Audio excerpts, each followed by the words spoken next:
오늘 누가복음 14장 7절에서 11절까지로 청함을 받은 사람들의 비유에 관해서 말씀을 나누고자 합니다. 그 첫 번째 시간이 되겠습니다.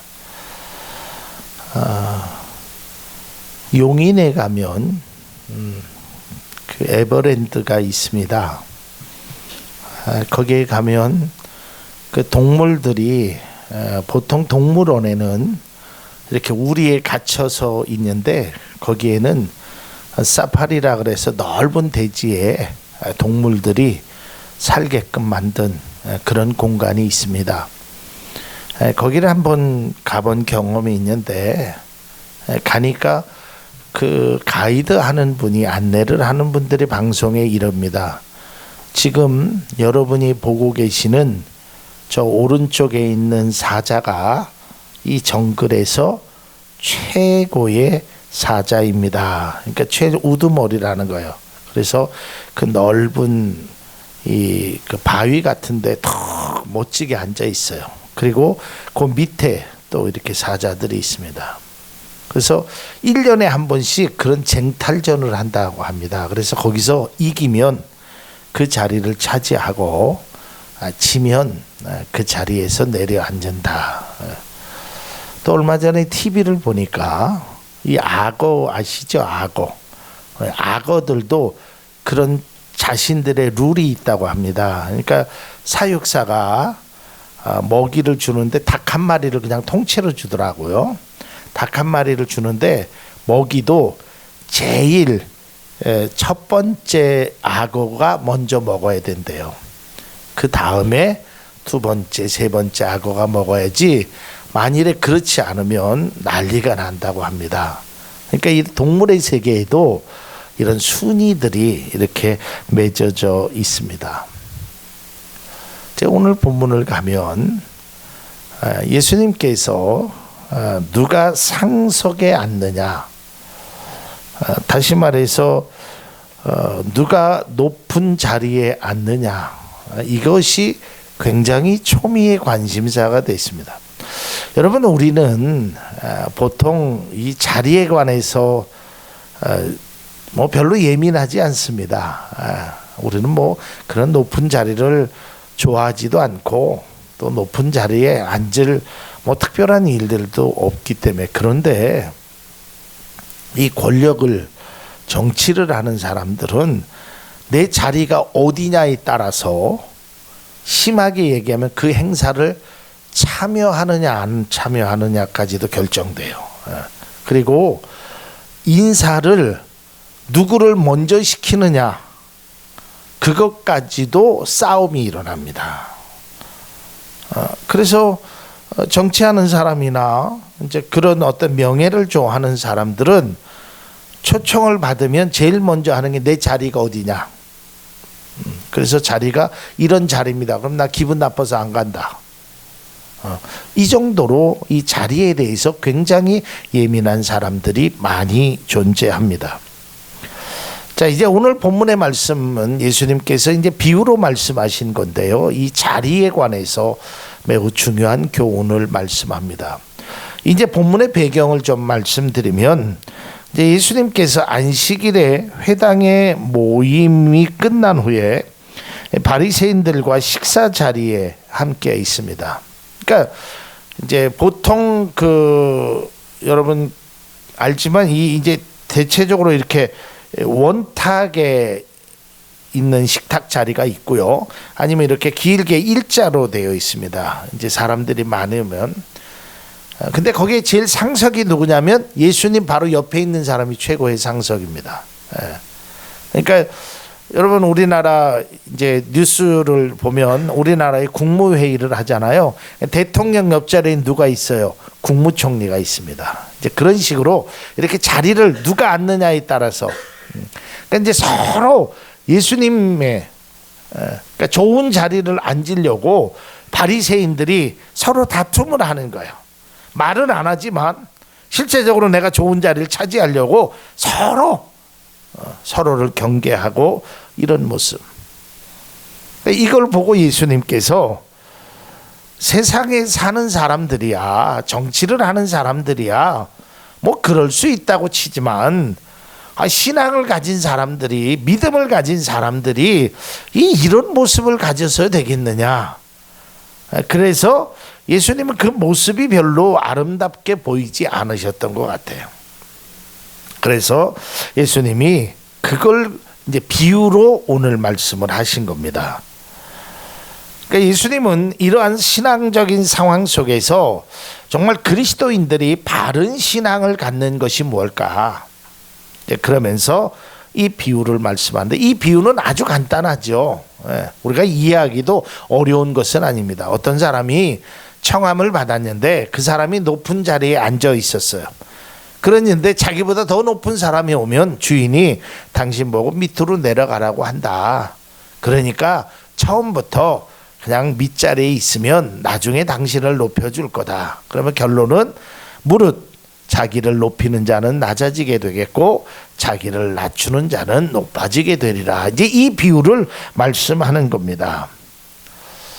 그러니까 우리가 이 비유를 통해서 우리가 조금 한 가지 알아야 될 상황은, 여기에 핵심은 앞서 제가 읽었지만 누가복음 14장 11절의 말씀입니다. 무릇 자기를 높이는 자 낮아지고 자기를 낮추는 자는 높아지리라. 이 말씀의 뜻은 겸손을 의미하는 것도 되지만 높고 낮음이 나에게 달려있지 않다라는 거예요. 그러니까 내가 높은 자리를 달라 이렇게 하는 것이 아니라 상대방이 또 어떠한 무리들이 당신을 높여주는 그 모습이 되어야 되는 거지, 자기가 자기를 높여달라고 하고 자기가 자기를 과시하는 것은 바람직하지 못하다는 거예요. 그러니까 이런 우리나라는 특별히 자리의 문화에 대해서 굉장히 예민합니다.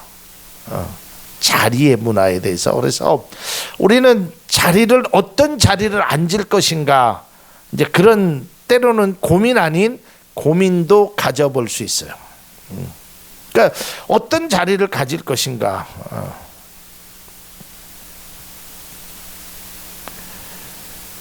주님께서 이 비유로 말씀하시면서 뭐냐면, 믿음의 사람, 특별히 뭐 교회에서나 또 세상 속에서 지도자가 되는 사람의 모습은 좀 이래야 되지 않을까라는 이야기를 하시는 겁니다. 제가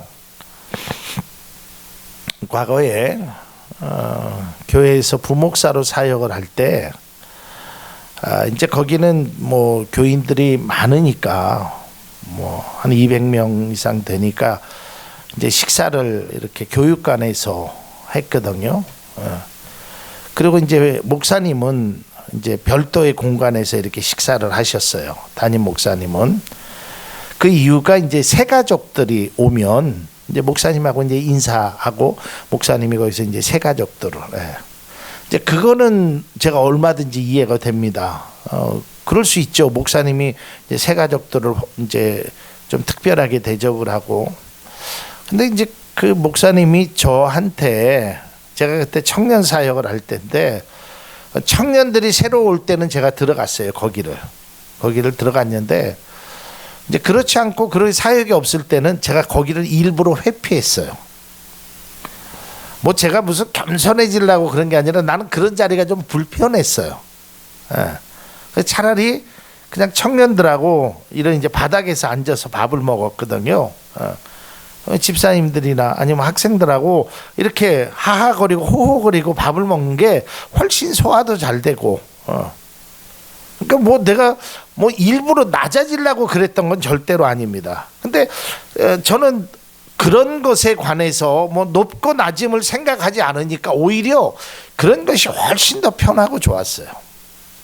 그런데 만일에 제가 오늘 이 바리새인들처럼, 야 그래도 내가 적어도 목사인데 땅바닥에서 앉아서 밥을 먹을 수 있냐, 저쪽 들어가서 의자에 앉아서 밥을 먹어야지, 만일에 제가 그런 모습을 보였다면 그건 예수님 앞에도 책망을 듣는 거고, 만약에 그 모습을 본 성도님들도 우리 교회 부목사님은 참 교만하다 이런 생각을 했을 것 같아요. 그러니까 뭐 내가 누군가 이건 중요하지 않아요. 뭐 내가 장관이 됐건 내가 국회의원이 됐건 내가 세상에 뭐가 됐든 하나님 앞에서는 그게 중요하지 않습니다. 그러니까 교회라는 것은 세상에 있는 모든 직함이 다 그거 인정되는 게 아니에요. 교회에서 세상의 직함이, 세상의 어떤 권력이 거기에도 인정이 되고 거기에 그것이 나타나게 된다면 그건 예수님으로부터 책망을 듣는 거란 말이에요. 절대로 예수님께서 이 성전은, 또 하나님의 집은, 예수님이 말씀하신 그거는 세상에 오히려 말하면 가난하고 어려운 사람들에게 더 많은 관심을 갖는 것이 교회가 되어야 돼요. 그 정도가 아니라 할지라도 교회에서는 다 똑같아야 돼요. 뭐 돈을 많이 버는 사장님이나 돈을 못 버는 일반 사원이나 누구나 다 교회에서는 다 하나님 앞에 겸손의 모습을 가져야 돼요. 뭐 사장님만 겸손하는 것이 아니라 모두에게 겸손해야 된다는 거예요. 자, 그 말씀이 바로 베드로전서 5장 5절에서 6절까지 말씀입니다. 젊은 자들아, 이와 같이 장로들에게 순종하고 다 서로 겸손으로 허리를 동하라. 하나님은 교만한 자를 대적하시되 겸손한 자들에게는 은혜를 주시느니라. 그러므로 하나님의 능하신 손 아래에서 겸손하라. 때가 되면 너희를 높이시리라.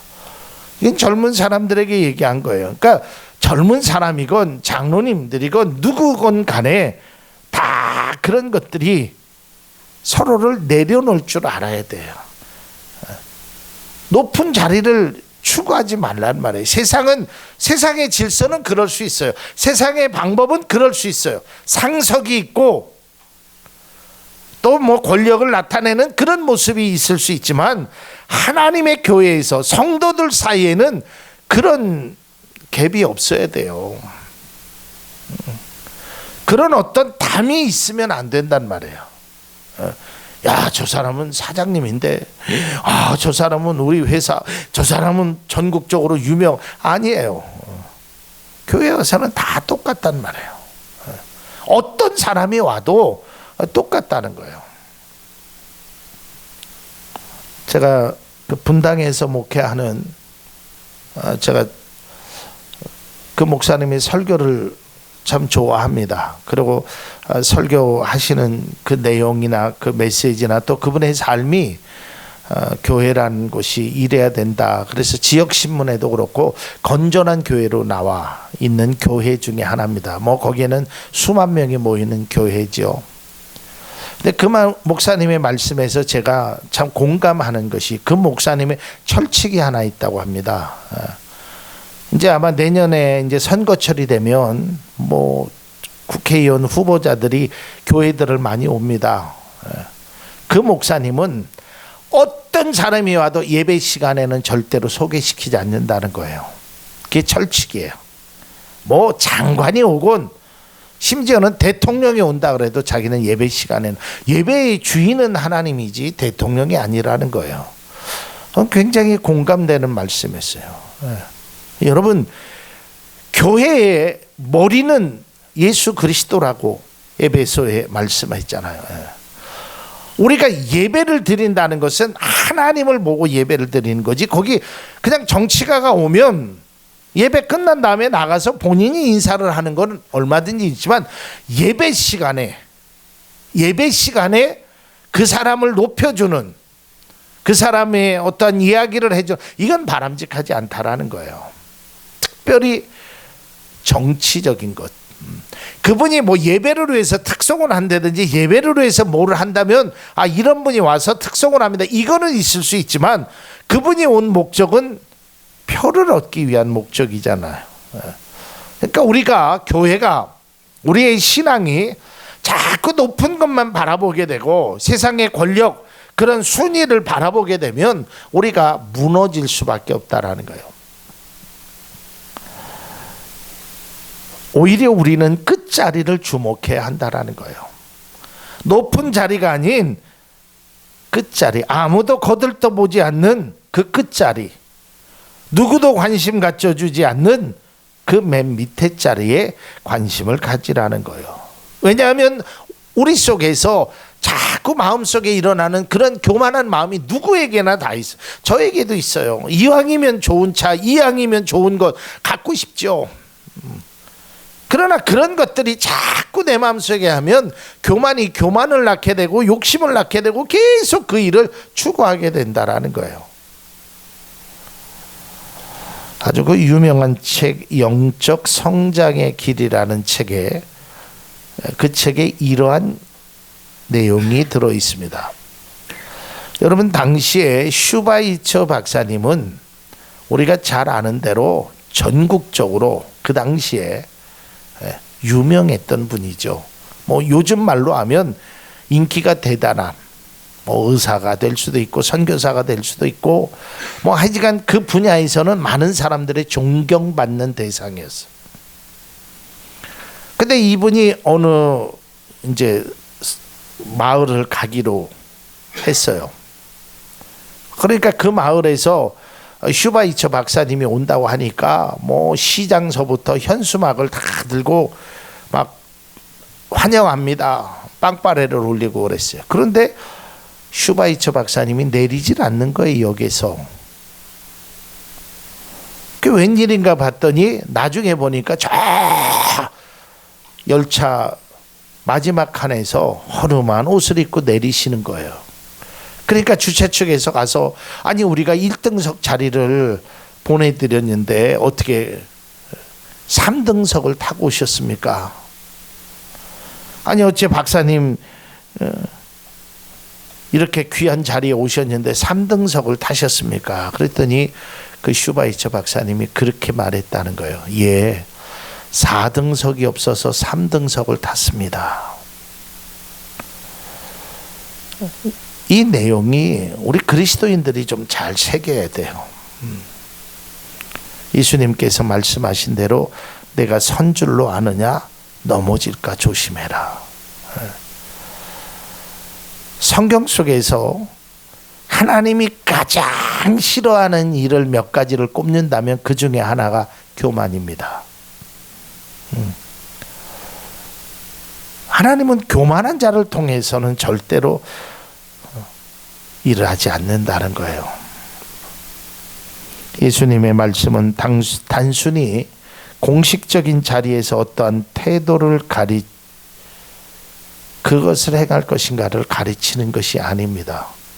제가 말씀을 준비하면서 이런 생각을 가져봤어요. 단순히 성경이 세상을 살아가는 지혜, 세상을 살아가는 방법, 처세술, 윤리, 도덕, 가치관 여기에 머물러 있는 것이 아니에요. 물론 세상의 방법도 가르쳐 주셨죠.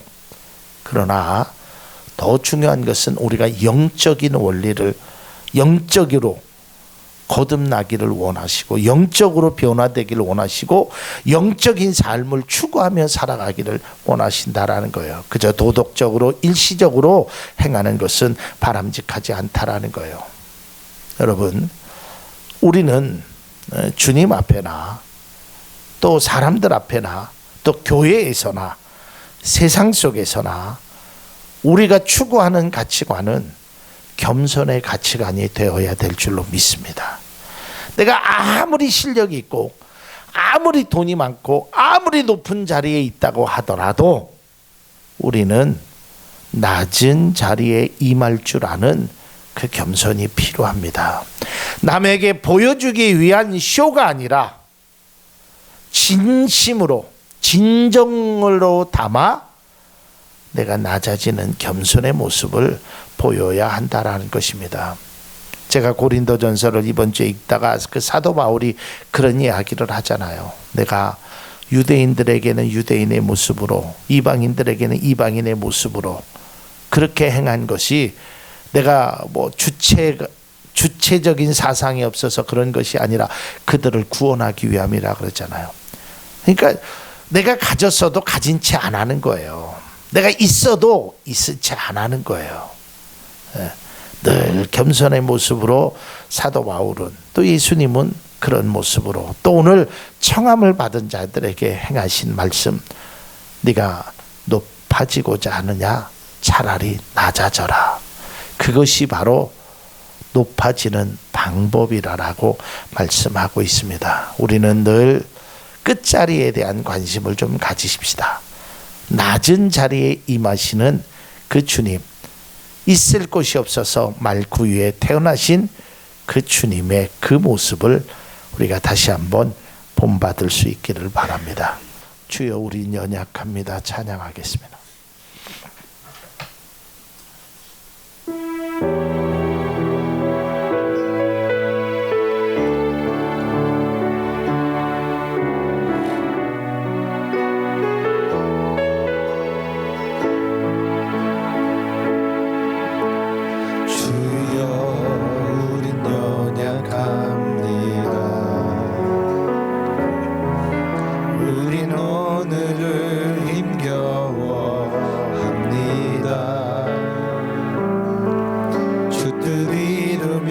살기에 부족합니다. 우린 연약합니다. 주여, 우린 넘어집니다. 오늘 하루 또 실수합니다. 주의 긍휼을 구하는 죄인입니다. 우리 주만 바라봅니다. 한없는 주님의 은혜 온 세상 위에 넘칩니다. 가릴 수 없는 주 영광 온 땅 위에 충만합니다. 주님만이 길이오니 흐린 그 길 따라갑니다. 그날에 우리 이루신 주는 완전합니다. 한없는 주님의 은혜 온 세상 위에 넘칩니다. 가릴 수 없는 주 영광 온 땅 위에 충만합니다. 주님만이 길이오니 흐린 그 길 따라갑니다. 그날에 우리 이루신 주는 완전합니다. 그날에 우리 이루신 주는 완전합니다. 기도하겠습니다. 하나님, 은혜를 감사합니다. 하나님께서 말씀을 통하여 함께하여 주시고 우리가 진정 무엇을 본받아야 되는지 다시 한번 깨달는 은혜가 있게 하시고 우리가 정말 낮은 자리를 우리가 외면하지 않는 그런 모습이 우리 가운데 있게 하여 주옵소서. 예수님 이름으로 기도합니다. 아멘.